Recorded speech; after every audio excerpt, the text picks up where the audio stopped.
அப்போஸ்தலனாகிய பவுல் எபேசியர் 6ஆம் அதிகாரத்தில் அவன் சொல்லும்போது, அக்கினி ஆஸ்திரங்கள், சத்துரு உனக்கு விரோதமாக எய்கிற அக்கினி ஆஸ்திரங்களை அவித்து போடத்தக்கதாக எல்லாவற்றுக்கும் மேலாக விசுவாசம் என்னும் கேடகத்தை எடுத்துக் கொள்ளுங்கள். ஹல்லேலூயா, ஹல்லேலூயா. அந்த காலங்களில் சத்துருக்கள் என்ன செய்வார்கள் என்றால், இன்றைக்கு இருக்கிற ஆட்லரி போல ஒரு அம்புக்கு முன்னால ஒரு நெருப்பு பந்தத்தை கட்டுவார்கள். அந்த முன்னே அம்பு இருக்கும், அந்த கூர்மை இருக்கும். ஆகவே அவர்கள் அந்த அம்பை ஒருவன் மேலே எய்யும் போது அந்த அம்பு அவர்களுக்குள்ளே எய்கிறது மாத்திரமல்ல, அந்த அம்பில இருக்கிற அந்த முன்னுக்கு அந்த அந்த அக்கினி பந்தம் அவர்கள் சரீரத்தை எரிக்க ஆரம்பித்து விடும். இவ்விதமாக அதைத்தான் பிசாசானவன் நமக்கு செய்கிறான்.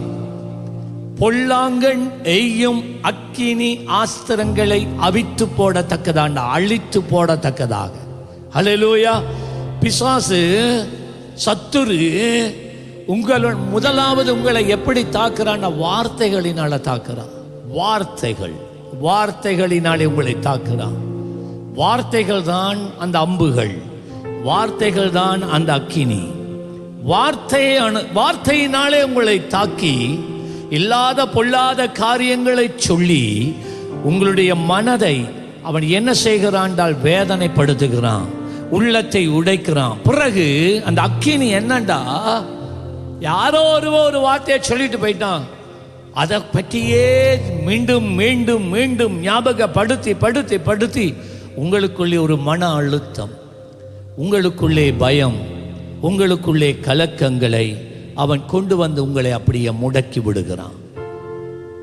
ஆனால் சத்துரு நம்மை முடக்கும்படி, சத்துரு நம்மை அழிக்கும்படி, சத்துரு நாங்கள் செயல்படாதவர்களாய் இருக்கும்படிக்கு எங்களுக்கு விரோதமாக ஹல்லேலூயா எய்கிற எந்த அக்கினி ஆஸ்திரங்களை அவித்து போடத்தக்கதாய் கர்த்தரே நமக்கு கேடகமாய் இருக்கிறார். ஹல்லேலூயா. கர்த்தர் எனக்கு கேடகமாய் இருக்கிறார். சொல்லுங்க, கர்த்தரே எனக்கு கேடகமாய் இருக்கிறார். சொல்லுங்க, திரும்ப திரும்ப சொல்லுங்க, கர்த்தரே எனக்கு கேடகமாய் இருக்கிறார். அவரே என் மகிமையாய் இருக்கிறார். ஹல்லேலூயா. என்னுடைய உயர்வு கர்த்தரிடத்திலே இருந்து வருகிறது. என்னுடைய உயர்வு கர்த்தரிடத்திலே இருந்து வருகிறது.